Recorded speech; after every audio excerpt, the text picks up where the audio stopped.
All right, hi guys. So earlier today, people were talking about cryptic crosswords in the UKCA Discord server, and cryptic crosswords are something that I've really got into the last year or so. I think they're brilliant. I used to think they were really hard, and I still do. There's a lot of the what you would call the normal difficulty, like cryptic crosswords, are ones that I would definitely struggle with. I can do the easier ones, but I'm learning the pattern and all of that, and it got me thinking. I wonder if I could try and set a cryptic crossword. I think that would be a challenge. I've never tried it, but I do have a history with setting various kinds of puzzles. So word searches are pretty easy to make, but I also used to make code breakers and regular crosswords as well. And I say used to because I did this probably when I was about 10 or that kind of age. Certainly it was more than a decade ago. It was a long time ago. And arguably an unusual hobby for a child of that age to have.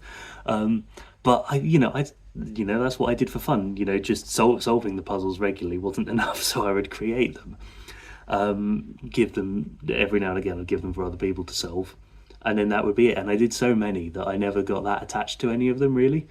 I seem to remember one of my favourite things about the word searches was just coming up with a list of words and then alphabetizing them, which possibly is a trait that could have been picked up on, but hasn't been. But yeah, I used to find that quite fun. Obviously, the scope for word searches is like pretty much endless. Any sort of category of things that you can think of, that that works. Probably my magnum opus in terms of word searches was the elements one I did a while back. Again, I say a while back; it was probably over a decade ago, but it was a bit of fun.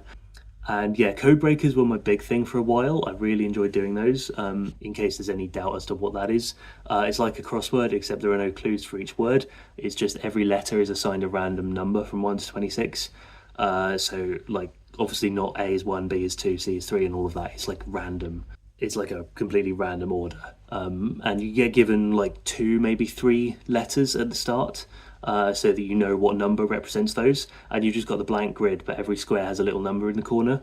And so if you're given like, I don't know, say the letter R is the number 12 or something like that, if you're given that in one square, then you can go around the grid and look for all of the other squares that have the letter 12 written in them, and then you can write R in them, and you have to try and work out what each word could be based on the patterns of what like, oh, if this is a double letter, like if there's 2 14s next to each other in the same word, then it's very unlikely to be the letter A, because you're not going to get, like, you don't really get double A's very often at all in English. And similarly, if there's a letter that only comes up once in the entire grid, then you could probably, like, realistically it's going to be like Q or X or Z or J or something like that. And I had so much fun with those. I would make loads of different grid patterns, just like completely just pull out words from whatever I felt like.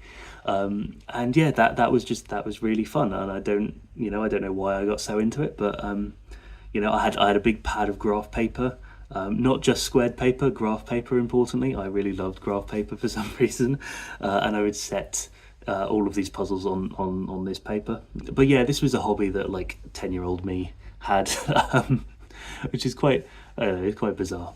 Actually, not that long ago, and I'm talking like within the last calendar year, I actually found a plastic wallet I had that had like quite a few of these puzzles still in them. Some of them were like special. Like I think there was an Angry Birds word search or something like that.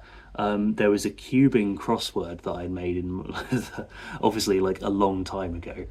There were a couple of like random code breakers that didn't have like a theme to them or anything like that. But there was a good handful of puzzles there. And obviously, it being like probably close to 10 years since I'd made them, I couldn't remember at all what I'd like, what the solution was or anything like that. So I had a very, very nice afternoon just going back through them and solving my own puzzles like 10 years later. And, they weren't bad, to my credit, they weren't bad. And every now and again I think, oh yeah, I should get back into that. And, today thinking about setting cryptic crosswords, it was the kind of thing, like I quite enjoyed being a puzzle setter, whether it was like making a word search in school or something and taking a copy in for everyone to do or something like that. I was my year 4 or year 5, I can't remember, I think it was year 4. I was my middle school's year 4 word search champion, which is what a brag. Yeah, I was relatively quick at word searches, and I think, yeah, like I said, I think just the getting a category of words and sorting them into alphabetical order, that was the main fun for me, which is, pretty silly when I say it now, but to be honest, I still think it's kind of fun. I'm just a bit of a nerd like that. I haven't done any code breakers in a while. I haven't like solved or set them. They are still quite fun, but cryptic crosswords are the new thing for me. So maybe one day I'll have a go at setting those, because I think I could give it a good crack. But yeah, for now I'm sticking to just attempting to solve cryptic crosswords, and on the normal difficulty ones, not succeeding, only really succeeding on the easy ones, and even then sometimes it's with hints, and collaborating with other people. But hey, that's all part of the fun, and certainly back when I used to set code breakers and all of that, I wasn't good at it at first. You never are. But yeah, I'll have to dig out my pad of graph paper and have another go at it. Yeah, that's this fun little fact about me from 12 years ago or however long ago it was. I was a very, very nerdy child, and I don't think that part of me has entirely gone away. Hence why I'm here doing cubing all these years later. So yeah, a bit of fun. That's it for today. I'll see you tomorrow.